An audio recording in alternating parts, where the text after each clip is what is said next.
Sitting is a huge topic. Everybody's heard that too much sitting is not good, but most people don't know exactly what the deal is. It's very true. You could do a lot of damage when sitting, and if you're not aware of that, or uninformed about that, you could slide into some bad situations. It could impact your neck, cause back pain, headaches, pain in your shoulders.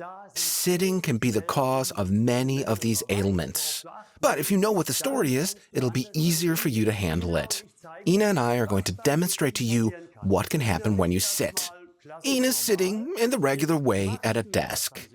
And now often when you sit, you might have a keyboard in front of you or a mouse, or you're working with your arms in front of your body.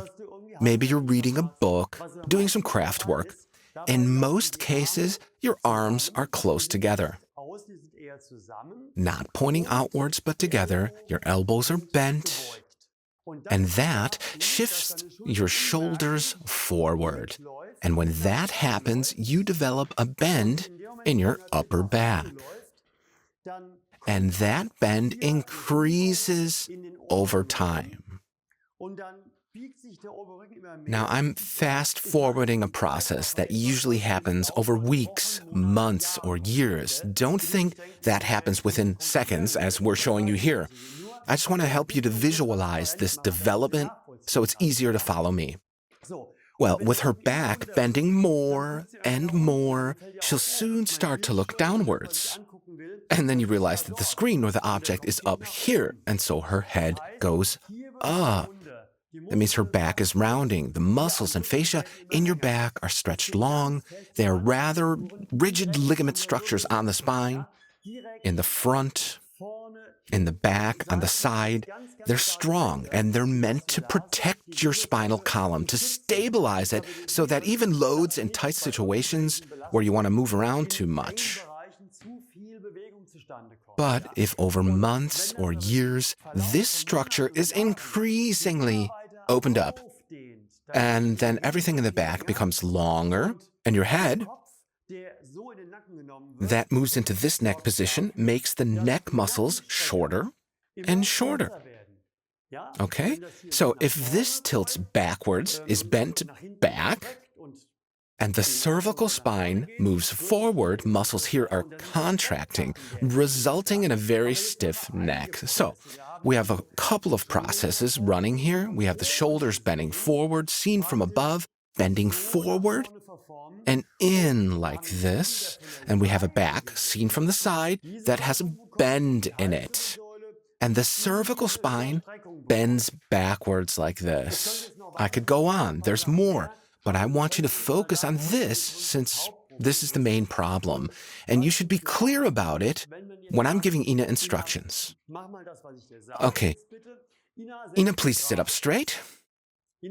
And Ina is sitting up straight now. But if you've gotten used to this sitting situation over years, then there will be a strong pull back into the old posture you've become used to, this one here. And now there's one law, and it goes like this. Muscles always lose against fascia, because the fascia pull is like a rubber band. There are rubber bands in the front that permanently pull you forward, and in the back, your poor muscles have to hold against this.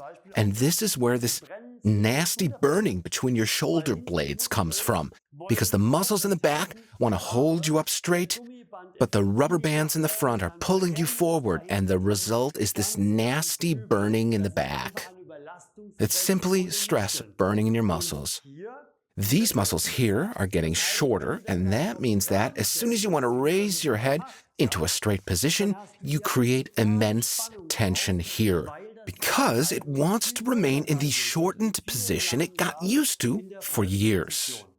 To say it once more quite clearly, even if Ina is the victim of years of bad habits, and I explain the situation to Ina, and Ina wants to change everything from then on and heeds my advice.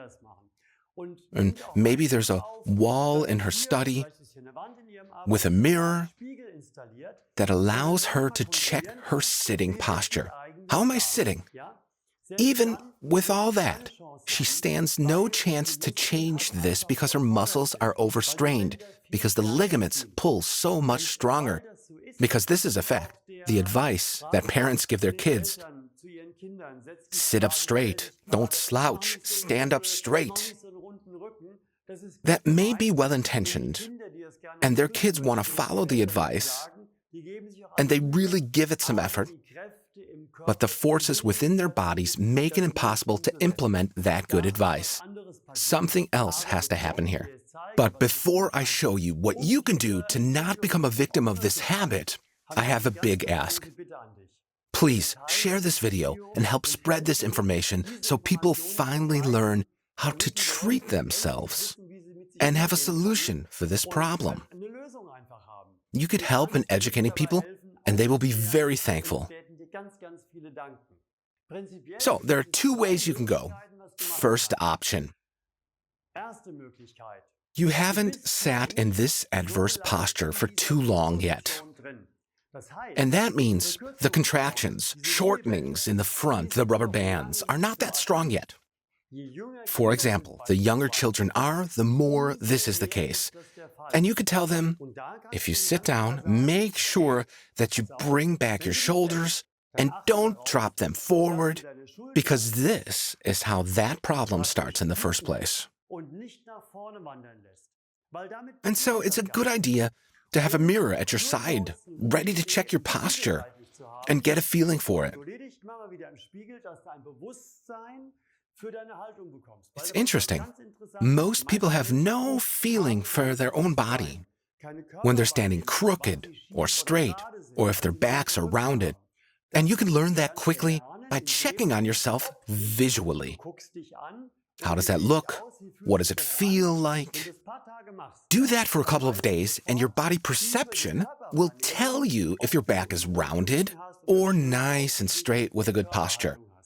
Now, you don't have to stand straight as a rod. It's not about standing like this, with your chest pushed out like this. Stand up straight in a natural way. So, pay attention to this.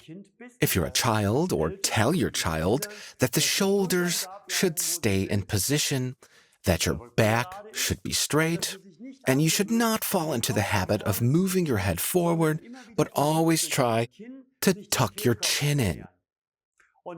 And if the forward pull is not too strong yet, you can keep that in a nice balance. The longer you've been a victim to this bad habit, and we've learned that, the more difficult it becomes to control the situation. And you should do the following. That which has become too short must be stretched out long again. Whatever is not flexible enough is pulling you too much into one direction, needs to be persuaded to pull less. Number one, the shoulders that slowly moved forward because your pectoral muscles, the big and the small one, have become too short. Stand in a corner, facing it, spread your arms like this, and slowly walk towards the corner and allow your arms to bend backwards. There'll be a strong pull in your chest, and that gives flexibility back to the rubber band in the front. Number two, the muscles that have become too short in your neck. Ina, please grab the top of your head and pull your head forward without bending your back. And you'll feel a strong stretch in here. Stay like this, please, Ina. You could start looking at your smartphone in a different way. So, when you check your smartphone, don't do it like this, but deliberately keep your back straight. Hold your phone close to your body, and then work on it like this. So you could stretch your neck while working on your phone. That was number two. Now, moving on to number three. You could do it using a chair. Let's demonstrate it with a chair. You lean back, take your arms up, and bend over the back of your chair. So everything that was rounded in your back, with all the ligaments and fascia involved in this, the muscles, get stretched out long again. And after you've done that, and then sit up straight again and check your posture in a mirror, you'll realize it's easier now. And the more you do these stretching exercises, the easier it becomes. And this is how you get out of that bad posture. Clicking down here to a video on how to deal with a rounded back and how to fix it. I'm looking forward to the comments you might drop us. Write us about how you did, and we'll see you soon. Bye.